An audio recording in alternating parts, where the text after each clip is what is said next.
everybody to this press conference. We're very grateful that so many of you could make it on short notice. As you all know, this has been a somewhat improvised program this year. But more importantly than even welcoming you, despite how happy I am to see you all, I want to welcome María Corina Machado, this year's Nobel Peace Prize laureate, who, as you know, has undergone quite some strain to be here in order to be celebrated as the 2025 Nobel Peace Prize laureate. We are all extremely happy to have you here, to know that you are here safe and sound. I have apologized to you personally, but I also want to do it here with witnesses for driving you so hard after you landed just before midnight last night. I don't think you had virtually a second to yourself, apart from having been able to get a few moments with your family after all the arguments. Very happy to have you here, Maria. We will start this press conference with a few opening words from the chair of the Norwegian Nobel Committee, Jørgen Vatne. Then a couple of words from the Nobel Peace Prize laureates of 2025, and then we will open up for questions. And I will be moderating this event, and we aim to end up by quarter past 1 at the latest. Please, Jørgen. Thank you. Being here and talking about these issues has such a gravity that I cannot sit. I have to stand up for this, if you may. Because we gather here today to defend something far more important than either side of political or ideological divide. We gather to defend democracy itself, the very foundation lasting peace rests upon. Democracy is what allows nations to handle conflicts without violence. It turns fear into participation and power into responsibility. And this is what this is all about. Democracy, not dictatorship. Peace, not oppression. Few places show this contrast more clearly than Venezuela. There, the opposition united around a simple, essential demand: free elections and representative government.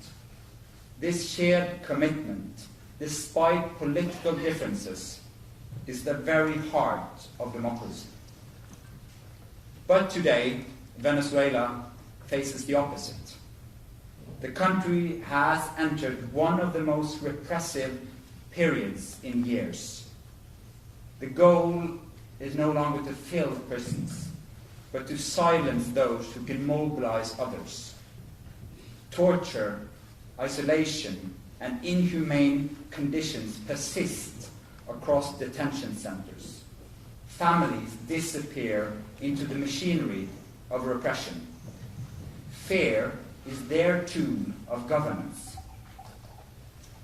This is what happens when democracy collapses. Freedom gives way to fear, and peaceful politics gives way to violence. It should not be necessary to state the obvious. Democracy is the path to peace. Dictatorship is the path to war and suffering. And yet, in the middle of this repression, stands or sits a woman who refuses to be silenced. For the past 15 months, María Corina Machado has lived in hiding. You've moved quietly here, cautiously, knowing that every step carried danger. You've lived with threats that would break people. The regime has declared its intention to erase your voice and even your life. Still, despite this, despite every warning, every danger, every reason to stay away, you are here. And today, as we look at you, we are reminded of something profoundly human. That courage is not the absence of fear, but the decision that something else matters more.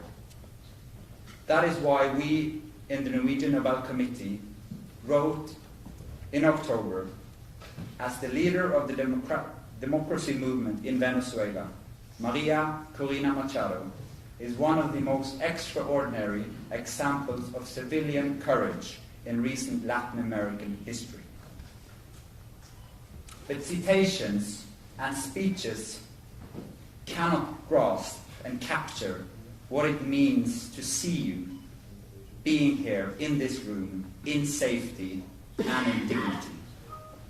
So just let me end with this. From all of us, we are so grateful that you are here.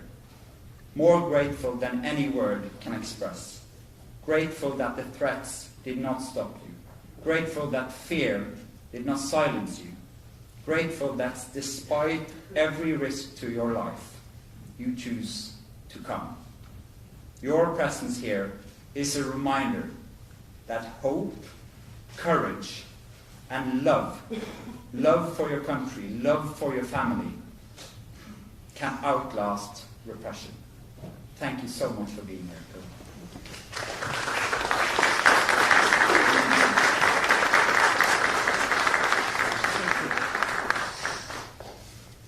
Your turn.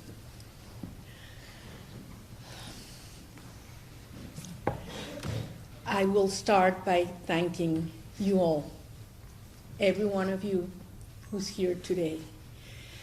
I've met these last hours Venezuelans that have come so far away as Saudi Arabia, Japan, Chile, Canada, people from all over our country, and they're proud to say so. I'm so glad to be able to see you and meet you again, Edmundo and Mercedes. We're so proud of you, and so looking forward for what we're going to do together very soon for our country.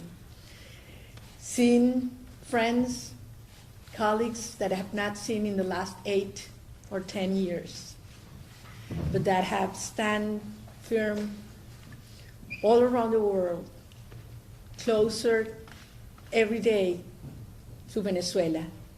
Nor distance or time have broken that profound link to your country. And everybody says they want to come back. Everybody that I've met in the streets of Oslo say they are preparing their bags to come back home, to build a nation that we'll be so proud of, and that we will always tell our children what this generation has done. I am so grateful, and I have to say it here, to the people that made it possible, men and women, that I could have arrived here today. To all of you, my friends, Venezuelans, know, because I've said this before, that every single day of my life I ask myself where I'm most useful to our cause. And when I make that decision consciously, that's where I have been. That's why I have stayed until recently in our country. This day, I had to be here. And it wasn't easy. Sometimes it looked impossible. But so many times we've been told what we wanted to do was impossible. And we have done it. So being here today is a proof of what the Venezuelan people's will and courage and love is capable of achieving. And I arrived a little late, but I'm here, and I think that God has its ways, because my words couldn't have been better expressed by someone of a generation that has not known democracy or lived in freedom, but they have learned from their fathers, mothers, and grandparents what it requires. And these, our children, are willing to give their life for something they have never known. So that's why I'm convinced we have the best generation of Venezuelans ever, ready to finish our job. Not only to liberate our country, but to build a nation with strong pillars, ethical pillars, that will represent the new democratic institution for centuries to come. That's the magnitude of the responsibility we have. And now, if you allow me, I want to say a few words in Spanish. Porque quiero hablarle a todos los venezolanos que están aquí y que están en Venezuela. Todos sabemos que este ha sido un reconocimiento para cada uno de nosotros, 30 millones de venezolanos, que nos ha unido porque hemos celebrado en todos los rincones de Venezuela, y en Venezuela a veces por dentro, a veces en iglesias, a veces solo en las cocinas de nuestras casas porque no se podía celebrar en las calles, pero en tantas ciudades alrededor del mundo. Y mi deber era venir a recoger este premio para llevarlo de vuelta a los venezolanos. Y pronto estaré de vuelta en Venezuela, y sé que muy pronto ustedes también. Y vamos a demostrarle al mundo que no solamente nos merecemos este premio, sino que realmente esta generación entera pasará a la historia de la humanidad, porque lo que hemos hecho ha sido enorme y ha demostrado, como lo dijo María Corina ayer, que al final freedom certainly requires democracy, and I started wrong. Peace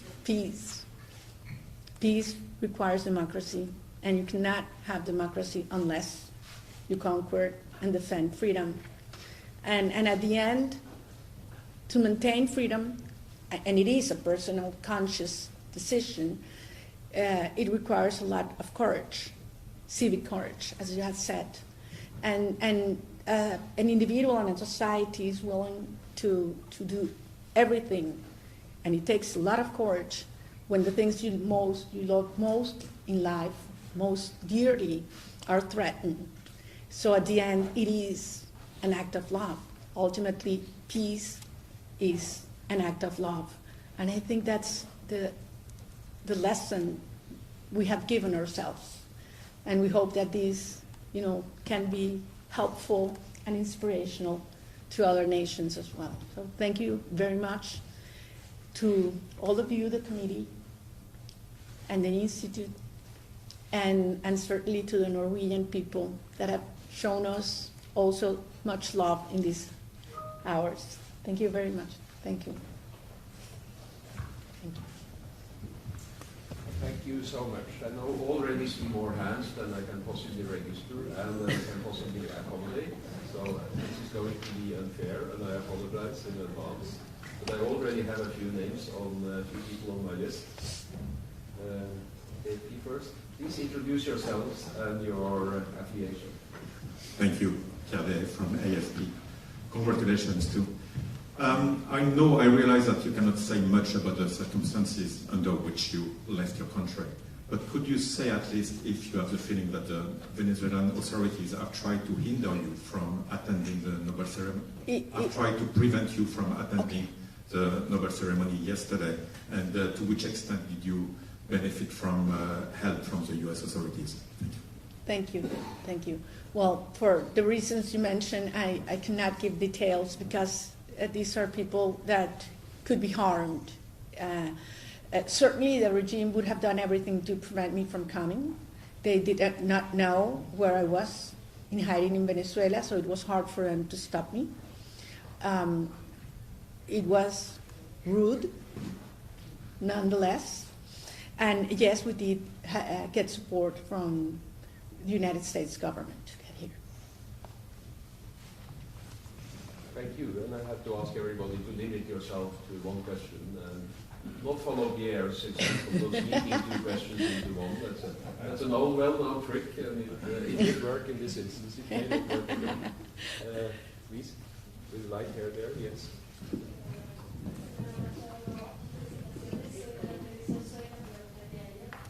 Please wait for the microphone so that we can hear. Soy Kate Elliot de la televisión sueca. Muchas felicitaciones.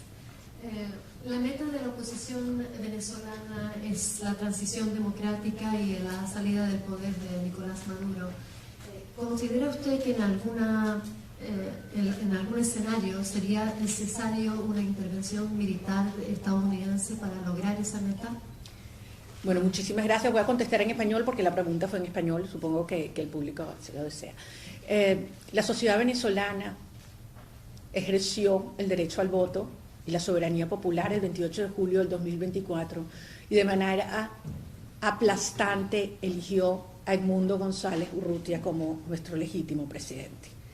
La sociedad venezolana ha dado todo por una transición en la democracia, en orden y en paz. Quien nos ha dedicado la guerra a los venezolanos ha sido el régimen de Maduro, que ha sido calificado como terrorismo de Estado por la Comisión Interamericana de Derechos Humanos y Crímenes de Lesa Humanidad por las Naciones Unidas. El régimen de Maduro se apoya en regímenes totalitarios de otras partes del mundo para atacar y dañar a millones de venezolanos. Rusia, Irán, Cuba, grupos terroristas como Hezbollah, Hamas, los carteles de la droga o la guerrilla colombiana, que están ocupando Venezuela. Esa es la verdadera ocupación. Nosotros le pedimos al mundo, sí, ayuda para bloquear el ingreso de estos recursos que provienen de actividades ilegales, que es lo que soporta la estructura represiva del régimen. Y eso viene por tráfico de armas, por tráfico de drogas, por tráfico de oro, por tráfico de seres humanos. Y sí, así como el régimen se apoya en sistemas criminales, nosotros necesitamos que las democracias del mundo apoyen a los ciudadanos. Gracias. ¿Una intervención militar? María Corina, would you like to summarize very briefly In English? In English, since Okay, I yeah. apologize, but there are some of us who don't know Spanish. I thought that after I suspect I'm not the only one in the 2 room. intense days you had at least. No, I was asked if you were supporting an intervention from the United States, and I said that Venezuela has been already been occupied by forces from totalitarian regimes such as Russia, Iran, Cuba, and criminal groups such as Hezbollah, the drug cartels, and the Colombian guerrilla. And as the regime seeks support and gets support from these totalitarian regimes, we, the Venezuelan people that have tried everything, institutional means, ask support from the democratic nations in the world to cut those resources that come from illegal activities and support of repressive apparatus. And that's why we are certainly asking the world to act. It's not a matter of statements, as you say, it's a matter of actions. Please, then the woman with the light hair and the yellow cheese wrap. Look in the back, please. I'm not going to name you, even though I know some of you. Please introduce yourselves. Gladys Fouché from Reuters. Senora Machado, congratulations. Thank you. What is your reaction to the seizure by the US Coast Guard of a crude tanker off the coast of Venezuela? Is it a necessary step to bring about change? Thank you. Well, it's connected with what I answered previously, because, as I said, the regime is using the resources, the cash flows that come from illegal activities, including the black market of oil, not to give food for hungry children, not for teachers who earn $1 a day, not to hospitals in Venezuela that do not have medicine or water, not for security. They use those resources to repress and persecute our people, to buy arms, to infiltrate the military or movements, to pay for those that commit crimes and repression, to maintain our friends and colleagues in prison. So yes, these criminal groups have to be stopped, and cutting the sources of illegal activities is a very necessary step to take. Please, with the green shirt there, just behind. just behind the previous. In the back, please. Hi, congratulations on this prize. My name is Heidi Schesset from Bloomberg News. I'm wondering about your plans after you leave Norway. Are you going on a tour in Europe? Are you visiting the US? What will you do before returning to Venezuela? Thank you. Thank you very much. I've been hearing several suggestions about that in the last hours and getting quite a few invitations. But to be absolutely honest, I'm taking one day at a time. There was great uncertainty if I was able to come. So I had not made many plans. So now that I'm here, I certainly want to spend a few hours with my colleagues, friends, and my children. I should make 1 or 2 visits to the doctors, different doctors. After all, it's been more than a year and a half. Certain things I should take care about. And yes, there are some meetings that I believe could be very useful that I do before I go back home.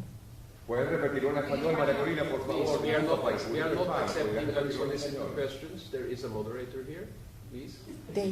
I'll translate. They asked me if I could. Ask you? No, they asked us Okay. if I can repeat this question in Spanish. I think it's important. Thank you. Okay, that you're welcome to. Thank you. Got his As I told Spanish. you, my Spanish is working on it. No, and as I told you, I'm learning how to deal with the Norwegians. Well, last night the police didn't want me to go out and say hello to the people, and finally we agreed. So it's a dialogue.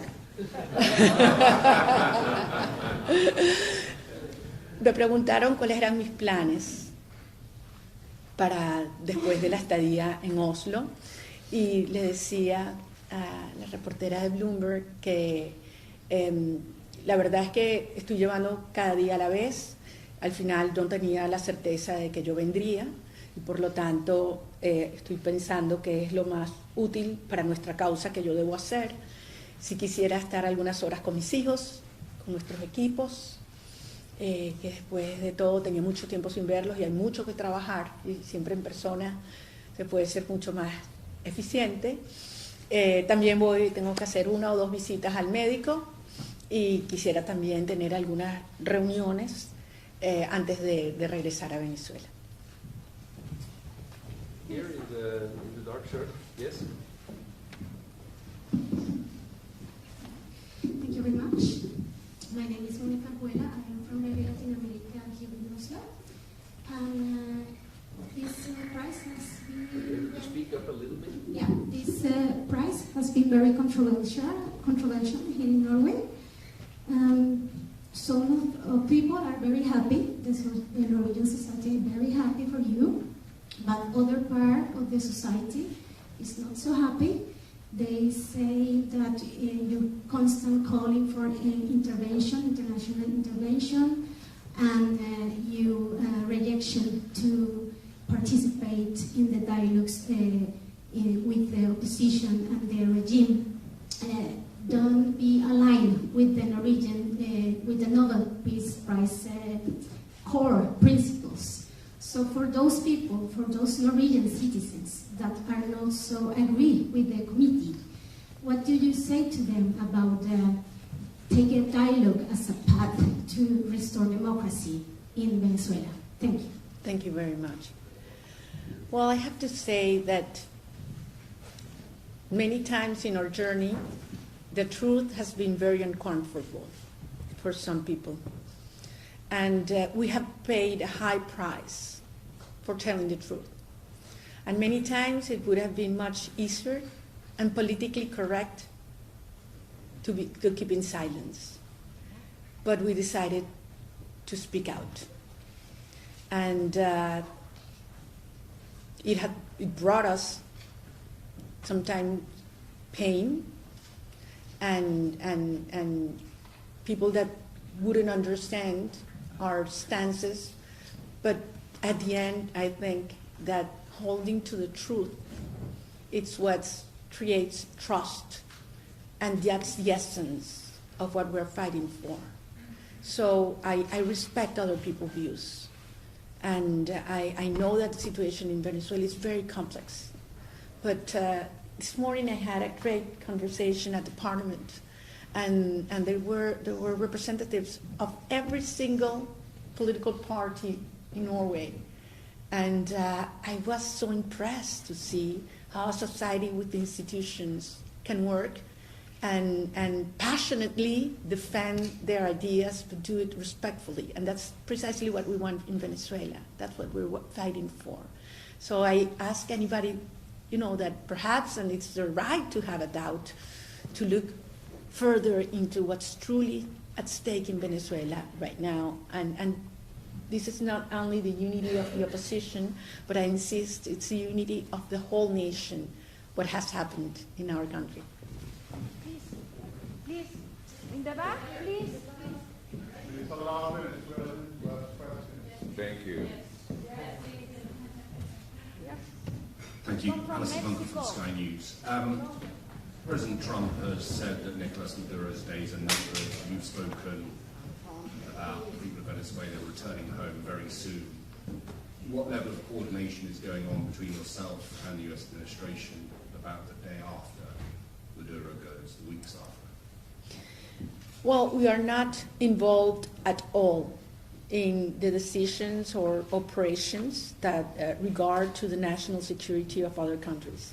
I mean, every country has its own right for legitimate defense, and when they feel that their national security is at stake, they act accordingly.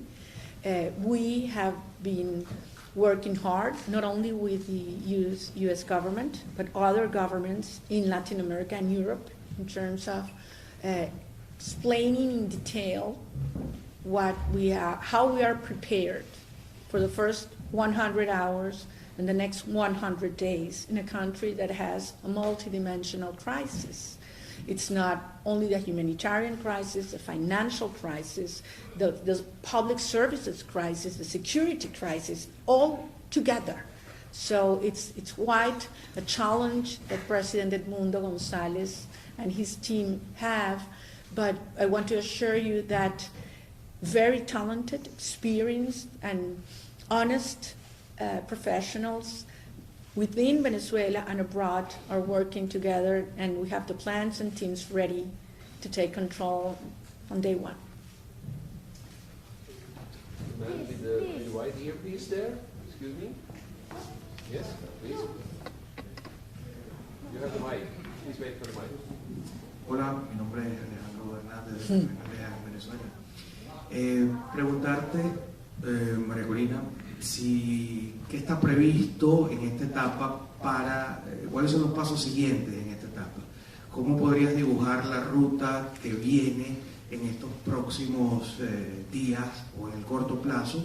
Y si su vuelta a Venezuela está prevista, aunque Maduro aún siga al frente del poder. Bueno, mi vuelta a Venezuela será cuando pensemos que las condiciones propicias en términos de seguridad y no depende de la salida o no del régimen. Será lo antes posible. Lo que tenemos todos claro, Alejandro, es que hemos hecho un esfuerzo extraordinario en estos meses de persecución, así como innovamos en el crear el movimiento para triunfar en una elección absolutamente controlada por el régimen, en términos que yo creo que ningún otro país habría aceptado. También estamos ahora innovando en la organización de una sociedad que está bajo la brutal represión. Y esto ha crecido enormemente. El premio Nobel además nos ha dado una inyección de energía a la gente y se ha disparado aún más la gente que ha querido involucrarse. Y lo que hay que seguir es preparándose para la transición, aumentando la presión externa y manteniendo y avanzando en la coordinación externa, que incluye, entre otras cosas, lo que preguntaba aquí antes tu colega, de que el mundo tenga muy claro cuáles son los planes y las áreas de cooperación que se van a requerir durante el periodo de transición. You want this in English? Greek, yes. Okay. Sure, I'm not the only one. I follow instructions. Well, he asked me what are the next steps, and if my return to the country was conditioned to Maduro leaving or not power. I said that I'm going back to Venezuela regardless of when Maduro goes out. He's going out, but it's going to be determined in terms of what is the moment when I finish to do the things that I came out to do. And it's the proper conditions to go back, I will go back. And the next steps include, keep on growing our citizen organization on in clandestinity, and organizing, the citizen movement to be ready when the moment comes, to keep on preparing our teams and plans for the first 100 hours and days, and certainly the coordination with the international allies, not only to finish this phase of our process, but in the transition process, which is going to be critical to have good cooperation with agencies and governments. This morning we were talking about this with your Prime Minister, and we are sure that we will get strong support from Norway, and we have a lot to learn from your institutions, the Energy Agency and other areas in which we will need to work from day one. With the grey cardigan, very close to the mic. Thank you, yes. I'm Corina Negra from Radio Romania, and I was wondering when the day will come, what institutions you will internally reform first? Will this be police, justice? Which one? Thank you. Thank you. That's a challenging question because the right answer would have to be all. Venezuela's institutions have been absolutely devastated. Of course, there is a priority, and the priority is always the people. But having said that, there are many areas that are connected. I mean, you cannot have a vibrant economy that creates jobs if you don't have rule of law. And nobody's going to invest in a country in which you don't have security for the people, for the workers, and so on. How do we choose between education and health and protection to the most vulnerable sectors? I mean, this all has to be addressed, and has to be addressed twofold. As the emergency dimension, because people need to feel in their bodies and souls on day one what the arrival of freedom means, on day one.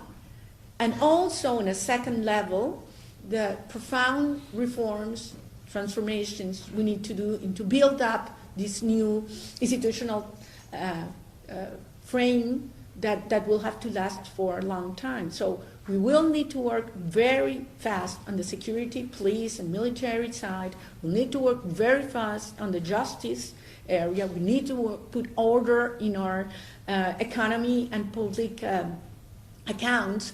We need to create conditions and incentives for international investment to come. And certainly the most important, we have to get the Venezuelan citizens involved and be co-responsible of everything that we're going to do. Thank you. The woman with the dark hair. In the back, please. Yes? Please wait for the mic.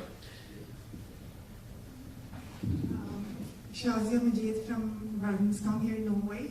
Madam Laureate, you took a huge risk coming to Oslo. There's a huge risk when you go back. What if you cannot go in? Will that weaken, your absence weaken the resistance on the ground? As I said, it was a decision that we reflected extensively. Of course, some people that love me and care for me thought it was not necessary. On the contrary, I think it was one of the most important and urgent decisions I had to make. I had to be here. And I believe that the risk, even though it was very high, it was worthwhile. And of course, the risk of going back perhaps is higher, but it's always worthwhile. And I'll be back in Venezuela, I have no doubt. The man with the glasses there and the gray shirt. Two men with gray shirts. I'm being hijacked here. Okay, you'll get your shot. He has glasses. Felicitaciones, soy Anatoly Kurmanaev de New York Times. Por respeto de moderadores, voy a hacer esta pregunta en inglés. You've been very clear that you want to focus international attention on what's happening inside Venezuela, on the suffering and abuse happening inside Venezuela. And at the same time, I know you have been frustrated by attempts by some Western media to view your movement, view your work through the prism of American politics, of partisan tensions inside the United States. At the same time, you have dedicated this prize to President Trump. Can you explain this apparent dissonance? Well, I think it's absolutely coherent. The war that Maduro has declared towards the Venezuelan people has brought us, we always insist, great pain and destruction. I believe we have never seen this kind of violence against innocent people in our country's history. It has been called state terrorism by the Inter-American Commission of Human Rights. State terrorism inside towards our people, narco-terrorism towards other nations in the region. So I believe every country has the right to defend themselves. And in our case, I believe that President Trump's actions have been decisive to reach the point where we are right now, in which the regime is weaker than ever, because the regime previously thought that they could do anything. They felt they had absolute impunity. They could torture, they could disappear, they could sexually assault young women, and absolutely nothing was going to happen. The cost was zero. Now they start to understand that this is serious and the world is really watching. So you create incentives for that behavior to stop. You need to raise the cost of staying in power and lowering the cost of leaving power. Only when you do that, this regime will break down. And that's where we are moving towards right now. The very final question goes to the gentleman there with again with the glasses and the gray shirt. María Corina, Luis Carlos Díaz, BPI TV. En este momento hay madres y hermanas y familiares de presos políticos buscándolos porque están en desaparición forzada. Hay miembros de tu equipo que están incomunicados, que han sido víctimas de tortura. Estás acá. ¿Qué mensaje tienes para todas estas personas que están en Venezuela, que no pueden celebrar en público y que están esperando ser bien representados?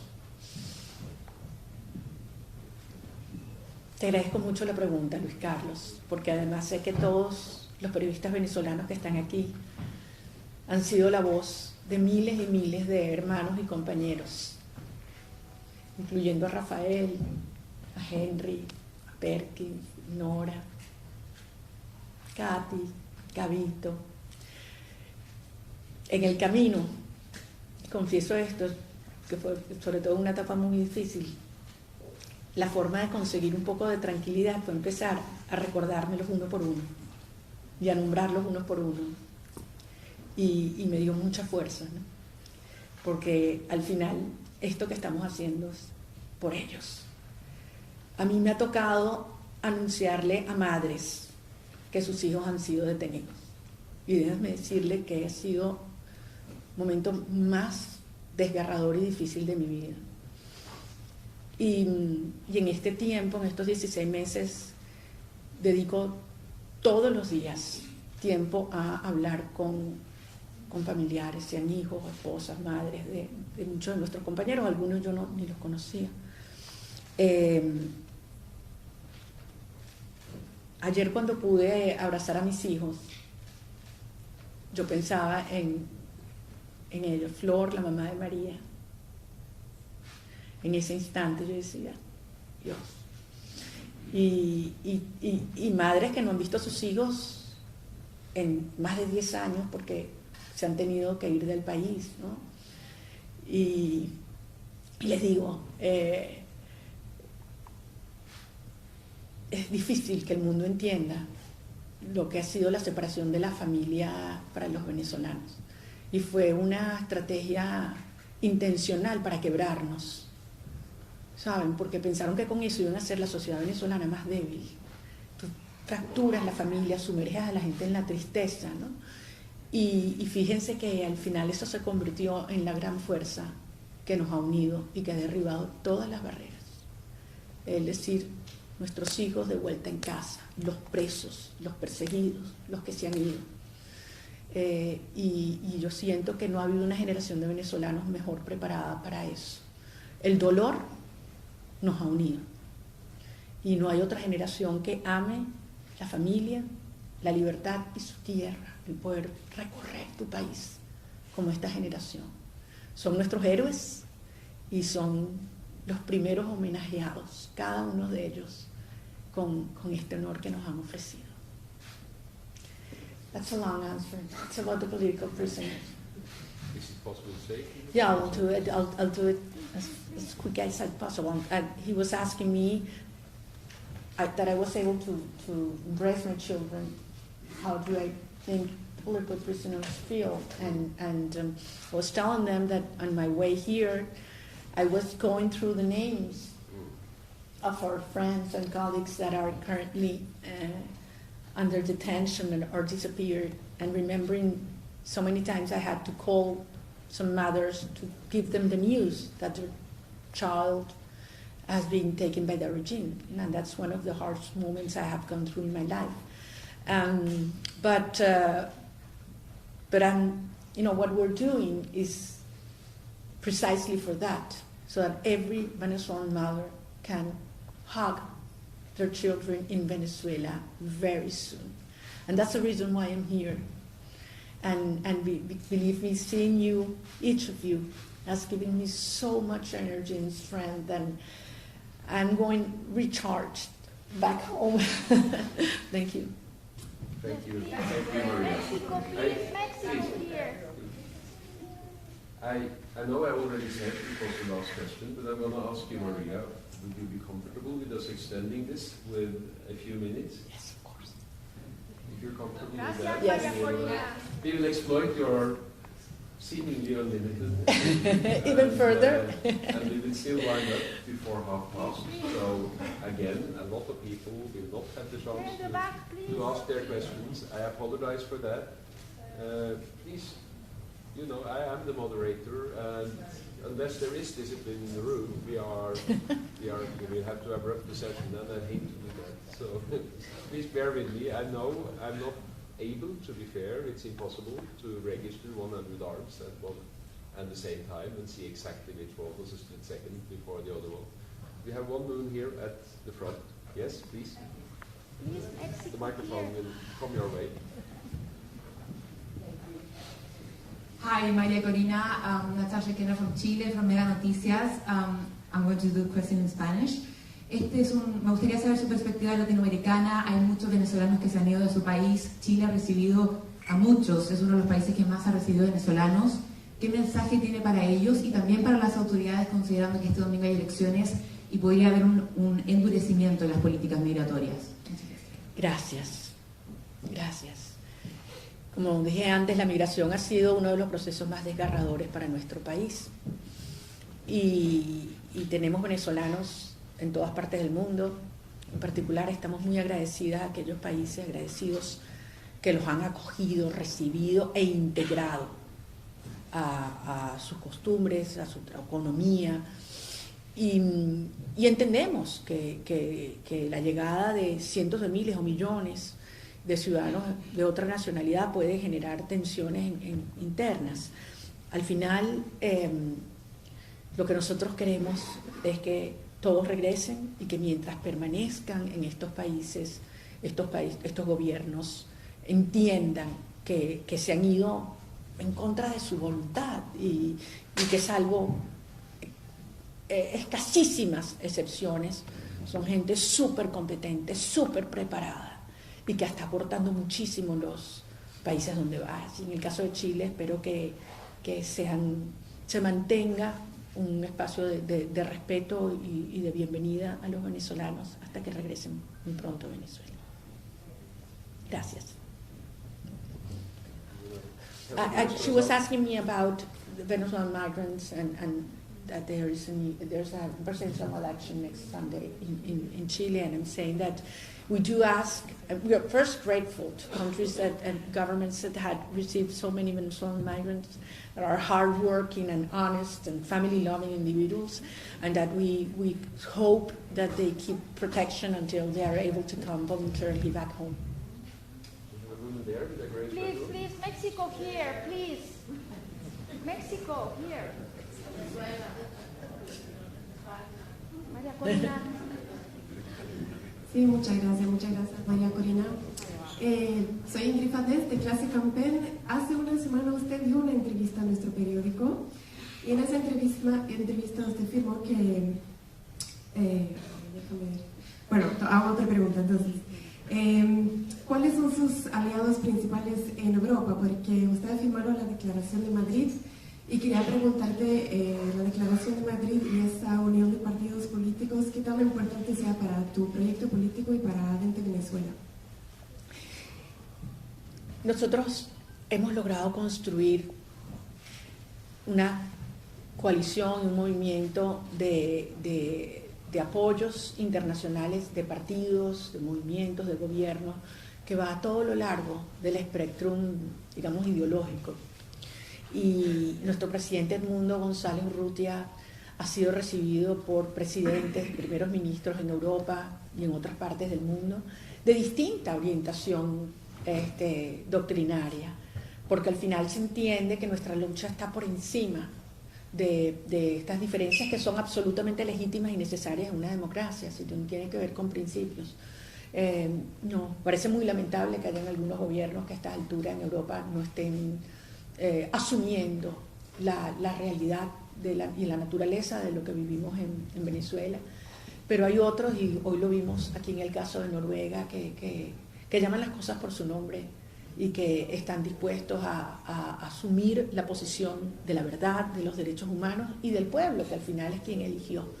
Así que yo estoy muy optimista de que esta coalición internacional, ahora con el premio Nobel, se va a fortalecer y ampliar mucho más.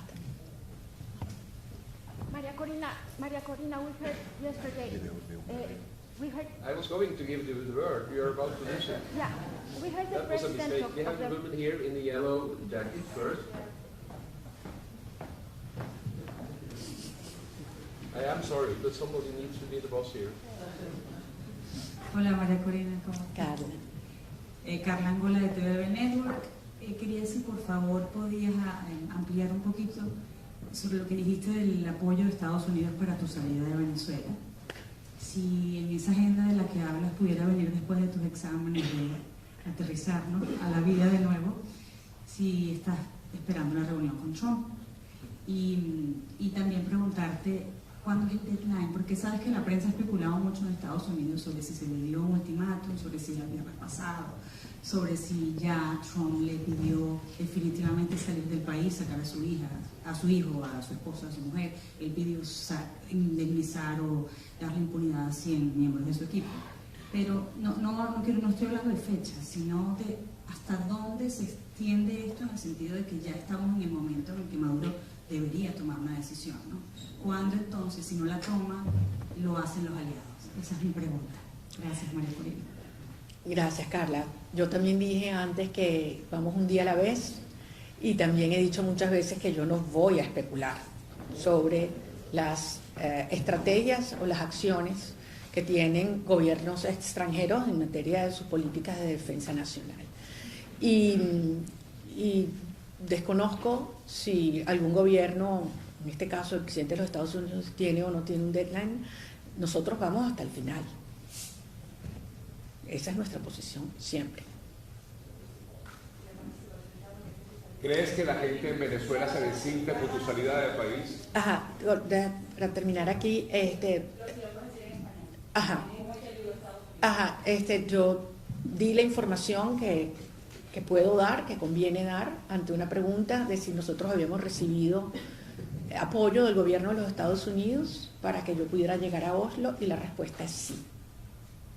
Y solamente para terminar la pregunta de más atrás, todo lo contrario. Yo siento que los venezolanos dentro y fuera de Venezuela están muy felices, muy emocionados de que pude estar aquí en representación de ellos, y que, como dije antes, voy a regresar a nuestro país a llevarle su premio. Ayer el presidente del Nobel, María Corina. Yeah, she asked me if I knew about President Trump's ultimatum and if I had received support. Right. And I said that I have no information regarding the first issue, and that I had affirmed that we did get support from the U.S. government in order to arrive in Oslo. Okay, the woman at the back. Yes. Thank you so much.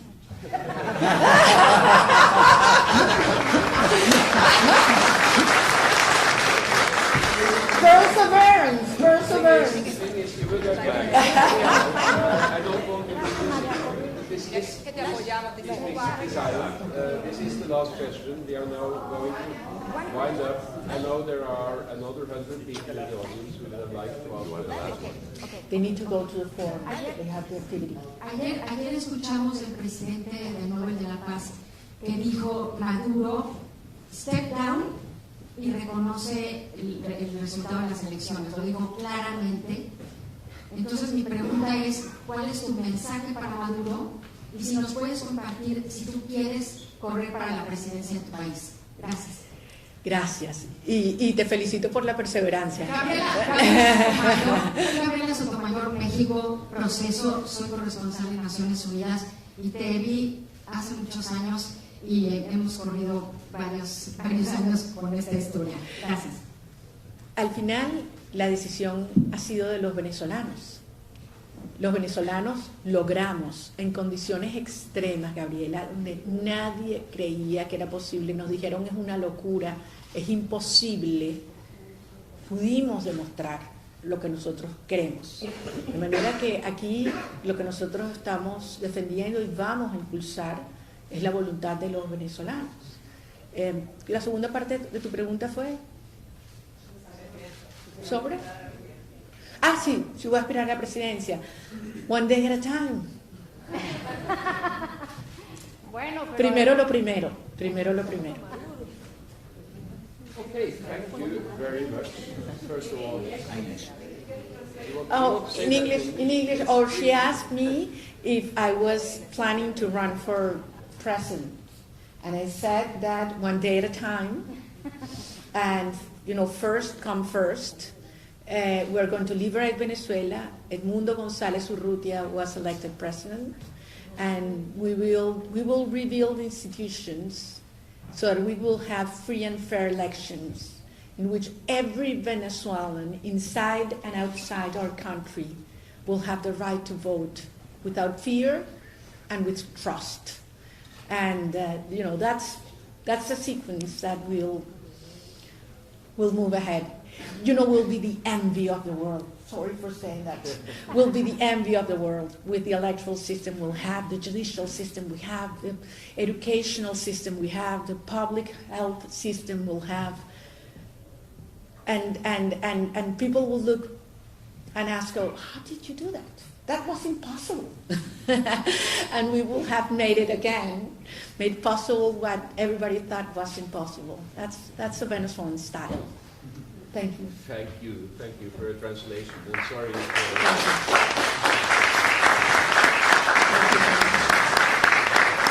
Thank you very much. Unfortunately, we are winding up. I apologize to all those who didn't get a chance to ask their questions. It's been quite an intense 24 hours. We say thank you to María Corina Machado. Thank you, dear Involvement Business. And thank you to everybody for being here. Thank you. Para Venezuela te queríamos preguntar, tú hablas con tu base, con tus seguidores del 70% de la población, ¿qué le tendrías que decir, María Corina, a ese porcentaje de personas que han seguido el gobierno, al chavismo, y que qué